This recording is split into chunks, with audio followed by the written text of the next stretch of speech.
Assalamualaikum warahmatullahi wabarakatuh.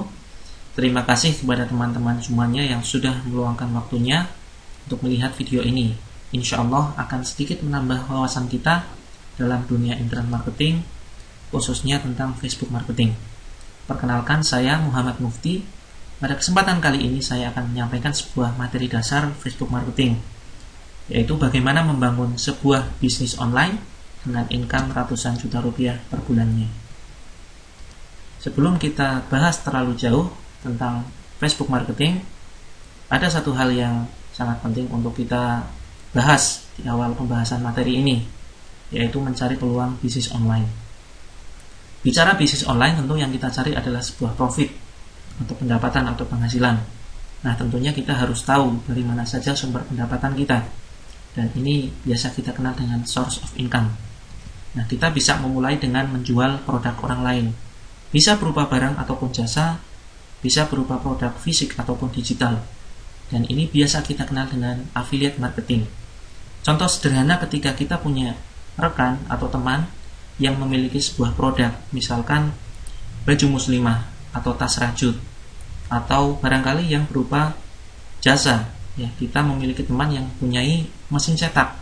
Nah, kita bisa memposisikan diri untuk menjadi maklar, ya, maklar percetakan.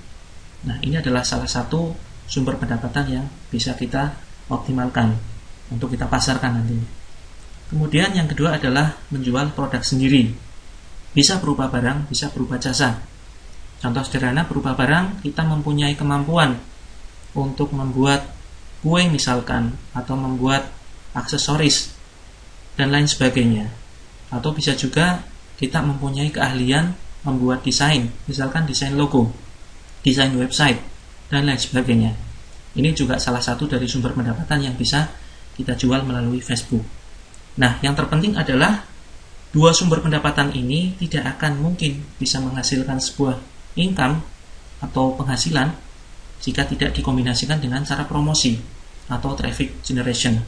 Secara global, saya bagi menjadi dua. Yang pertama adalah dengan website atau blog yang nantinya kita SEO-kan, dengan harapan nantinya ketika kita memiliki sebuah website tersebut akan tampil di halaman awal Google dengan keyword tertentu.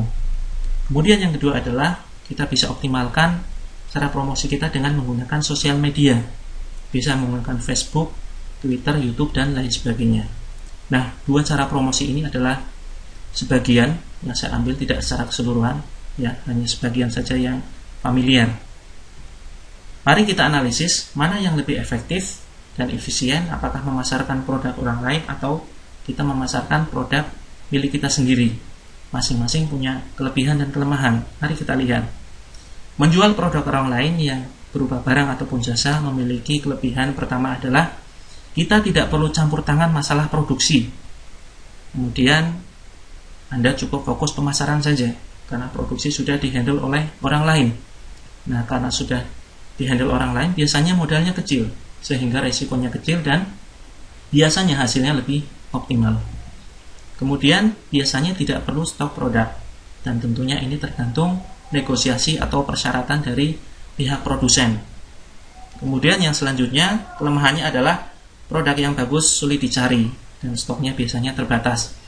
Ini yang biasa kita temukan, barangkali kita sudah melihat sebuah potensi produk yang bagus, kemudian kita optimalkan dengan Facebook marketing. Ternyata ketika suatu saat kita kebanjiran order, dan kita order ternyata stoknya tidak ada. Nah, ini perlu kita antisipasi di awal agar nantinya kerja keras kita dalam membangun sebuah bisnis online tidak sia-sia. Kemudian yang selanjutnya adalah menjual produk sendiri. Menjual produk sendiri mempunyai kelebihan. Yang pertama adalah bisa berjualan sesuai dengan hobi, minat kita, atau skill yang kita miliki. Contoh, profesi saya dulu adalah seorang desainer grafis. Saya menjual jasa saya menjual jasa membuat logo, membuat desain website, brosur, dan lain sebagainya.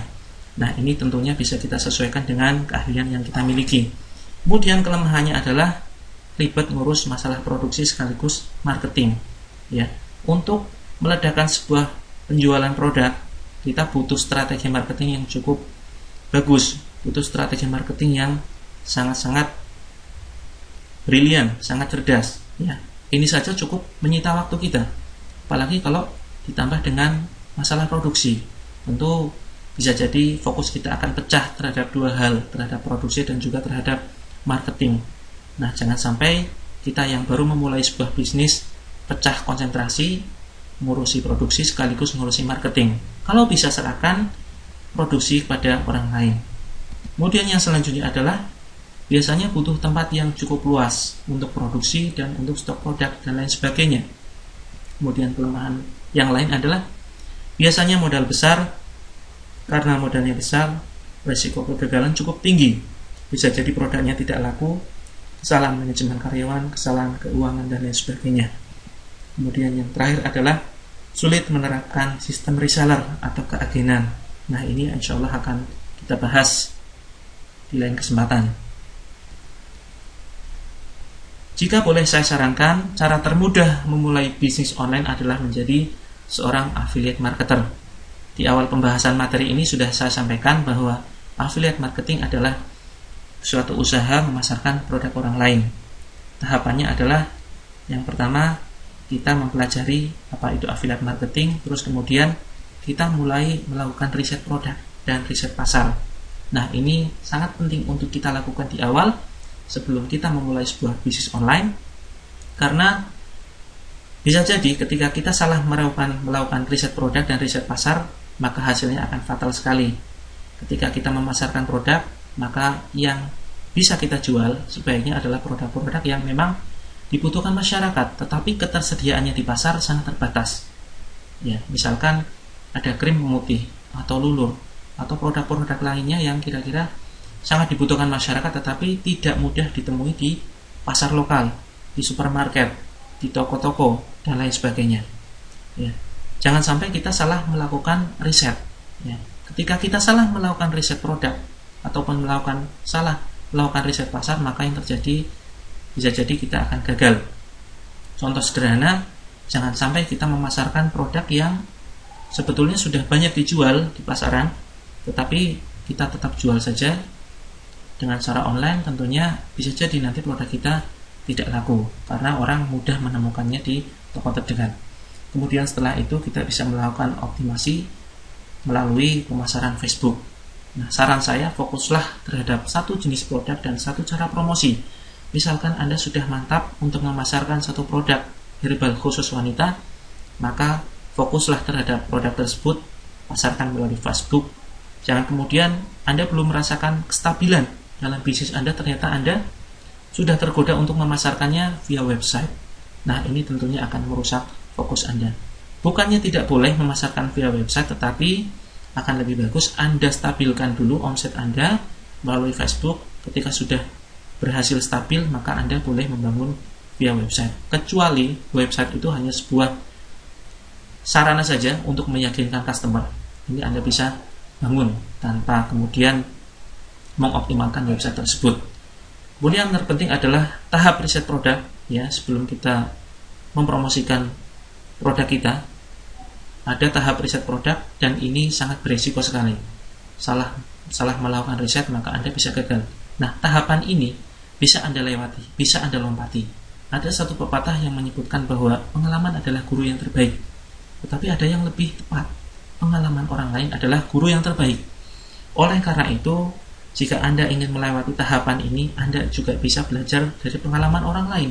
Ya, Anda tinggal melihat produk yang sudah sukses dipasarkan orang dan banyak orang yang berminat memasarkannya. Apa saja syarat produk yang bisa kita pasarkan? Yang pertama adalah jelas, ketika kita beragama Islam, maka produknya halal, syar'i, dan bermanfaat. Ini tidak perlu kita perdebatkan. Bisa jadi produknya halal tetapi hukum menjualnya masih dalam perdebatan atau kurang syar'i.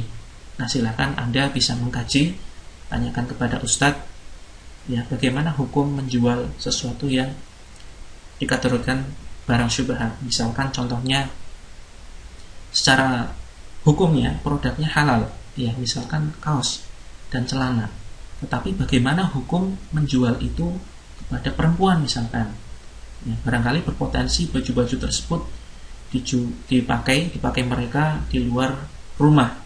Nah, tentunya ini akan sangat butuh suatu kajian tertentu. Kemudian yang selanjutnya adalah Kalau bisa, kita pasarkan produk-produk yang memang bermanfaat dan dibutuhkan orang. Apakah ada produk yang tidak bermanfaat dan tidak dibutuhkan? Tentu banyak, ya, yaitu produk yang mengajarkan gaya hidup hedonisme misalkan, gaya hidup glamor dan lain sebagainya. Akan sangat bermanfaat bagi kita dan orang lain apabila kita memasarkan produk-produk yang memberikan nilai tambah bagi mereka, misalkan produk kesehatan, produk perawatan tubuh dan lain sebagainya. Kemudian yang selanjutnya adalah, kalau bisa carilah sebuah bisnis yang murni penjualan produk 100%, bukan bisnis perekrutan, ya. Karena banyak sekali dalam tanda petik bisnis yang mereka mengaku bahwa mengklaim bahwa bisnis mereka adalah murni bisnis, padahal bisnisnya adalah perekrutan. Mereka gencar sekali menawarkan untuk bergabung menjadi anggota, menjadi member.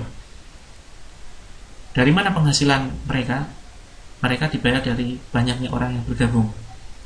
Ya, itulah bisnis mereka. Setiap ada satu orang yang bergabung, maka mereka akan mendapatkan penghasilan. Maka hindarilah bisnis semacam ini. Carilah bisnis yang murni penjualan produk 100%. Kemudian cari juga ya modalnya kecil, kemudian risikonya kecil dan memberikan potensi keuntungan yang besar. Ini juga banyak bisa kita temui di pasaran. Selanjutnya, carilah bisnis yang produknya kira-kira bisa menjangkau seluruh dunia. Ini biasanya produknya kecil dan padat, bukan berupa cairan. Tidak kemudian kita memasarkan lemari yang ukurannya cukup besar atau kasur dan lain sebagainya.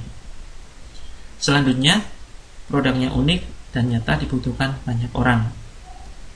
Sifatnya habis pakai dan ada potensi repeat order.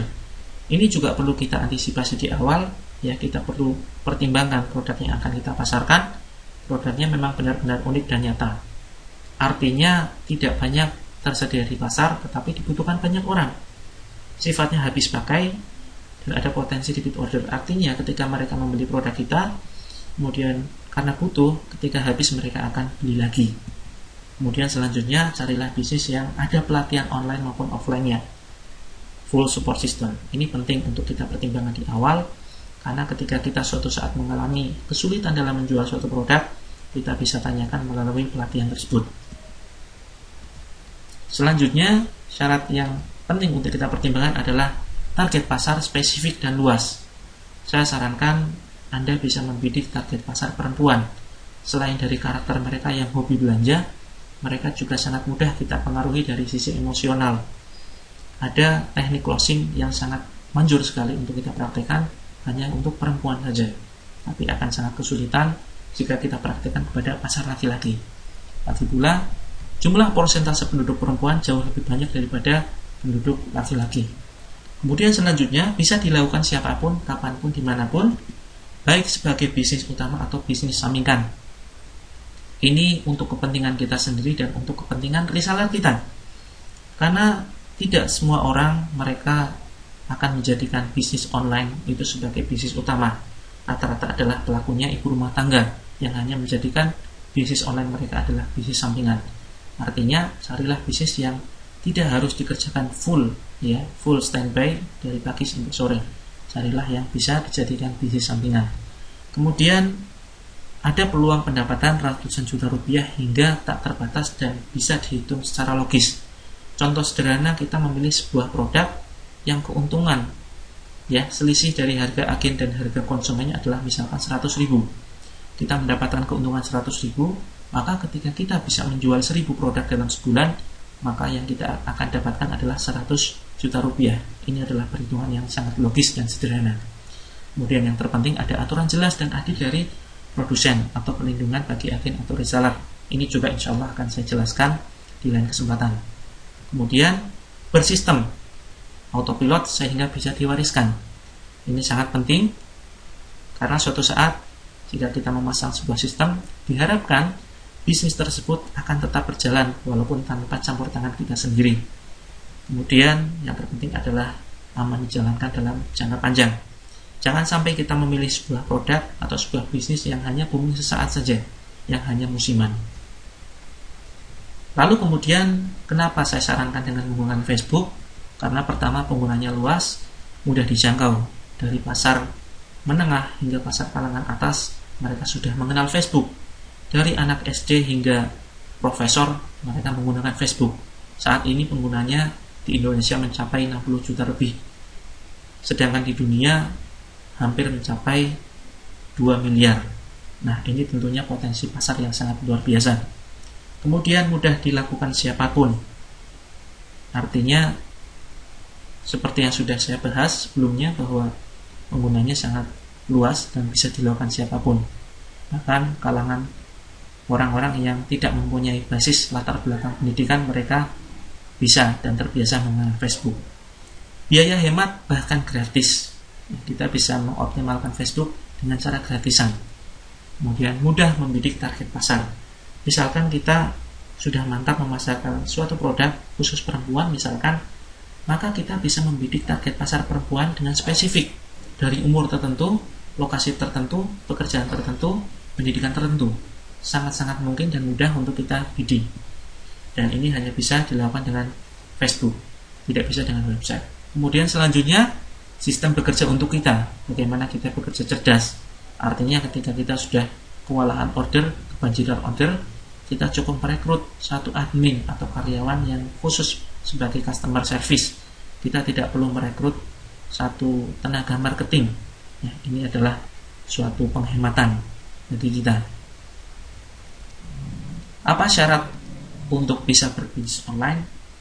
Jika Anda sudah bisa mengoperasikan handphone, minimal SMS dan mengangkat telepon, serta terbiasa bermain dengan Facebook, maka Anda sudah bisa menghasilkan uang dari internet.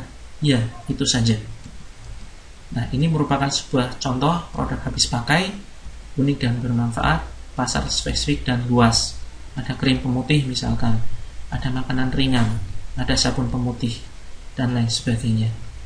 Demikian yang bisa saya sampaikan pada kesempatan kali ini.